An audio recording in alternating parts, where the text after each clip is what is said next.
Welcome back to the channel. Today we are going to go over 5 spring cleaning tips to get your pool ready to go for summer. Let's get into it. What do you need to do to clean your faux rock? You are going to get a spray bottle. You're going to put about 70% of water, and then you're going to take a muriatic acid and fill that bottle the rest of the way with muriatic acid. Very light muriatic acid. We don't want to hurt the faux rock. It is very corrosive. You'll want to wear gloves. Make sure anytime you're working with any chemicals that you're wearing gloves. After we've filled the bottle, you're always going to add chemical to water. Your water first, then put your muriatic acid in the bottle. After that, you are going to go to your faux rock. You are going to spray the spots where the calcium is building up.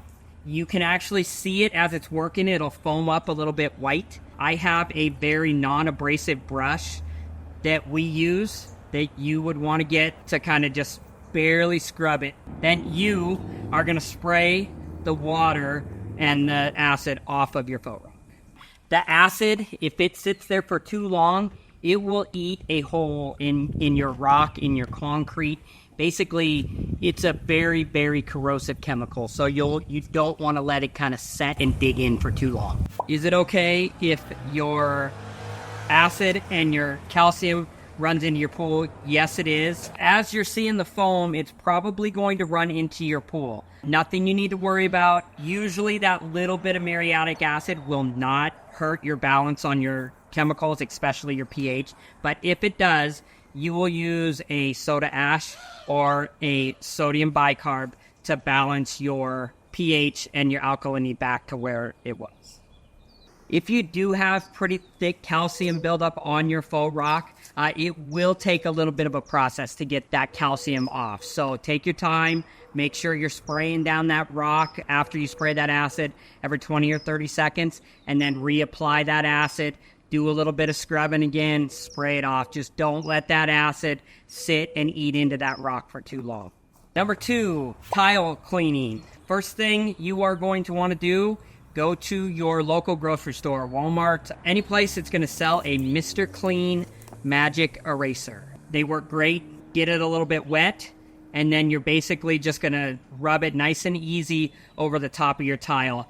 That's going to probably take a little while going all the way around the pool, but it's not going to be a lot of pressure. You're basically just going to kind of wipe it over the top. If you do have a severe calcium or scum line on your pool, you may need a mixture of a little bit of muriatic acid and some water on your tiles. Spray, and then you're going to use like a Scotch-Brite pad, or that Mr. Clean pad will also kind of help you. But if it's just your basic run-of-the-mill, just a little bit of scum line, those Mr. Clean Magic Erasers work great. Number 3, cleaning out your cover box. Over the wintertime, you're going to get some debris in here. You are going to want to take your metal cover or your travertines, whatever it is that's covering your box there with the motor and everything. And you are also going to want to do this while your cover is closed. And that's going to keep most of your cover out of the way, make it a little bit easier for you. You can even take a hose, kind of spray it down a little bit, kind of get the dirt and whatever debris is kind of stuck on the walls and things like that.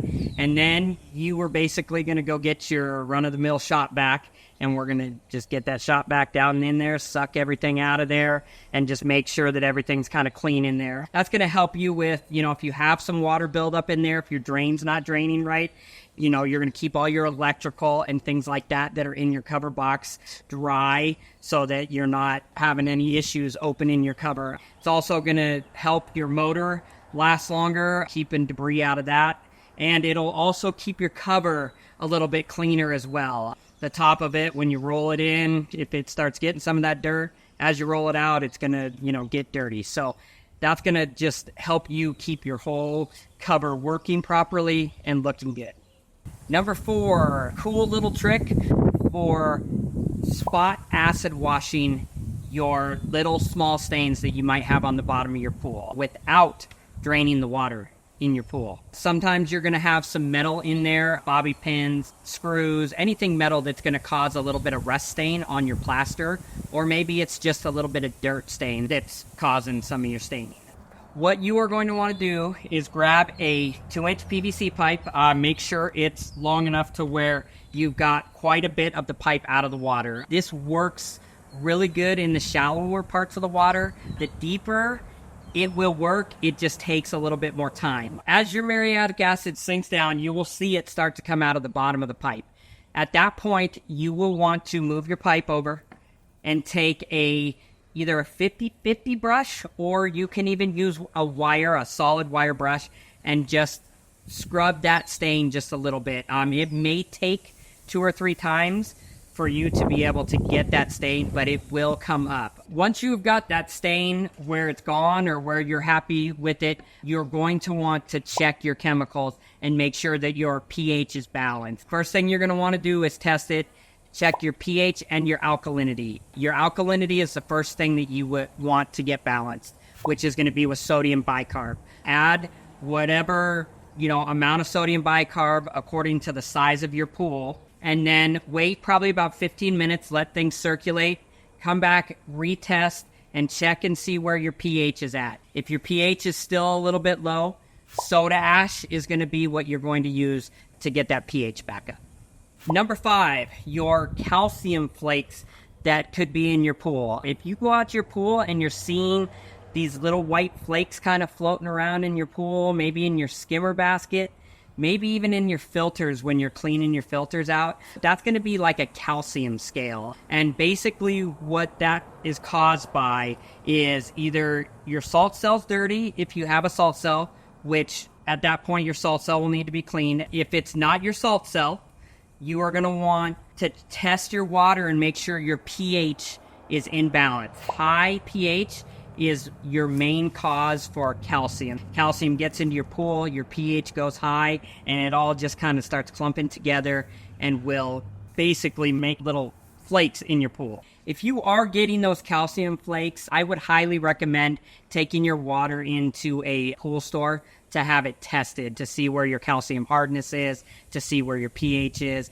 basically to kind of see where all of your chemicals are. That's going to be your biggest thing of trying to figure out what's going on with your water that's causing those calcium flakes to come. To clean them up, it's just like you're going to do when you're cleaning your pool. Hook up your vacuum and just vacuum them up. The filters will catch those flakes, and at that point, you're not going to have them floating around anymore.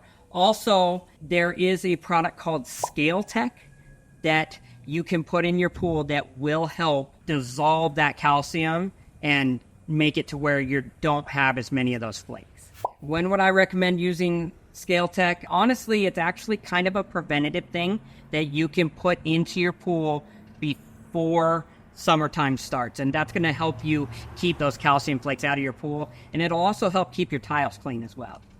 Thank you guys for watching. I hope that this video was informative and helpful for you. If you have any questions on how to keep your pool clean, how to keep your water balanced, how to maintain your pool, feel free to leave those questions in the comment below. Like and subscribe for further videos on pool maintenance and how to keep your water clean. We'll see you in the next one.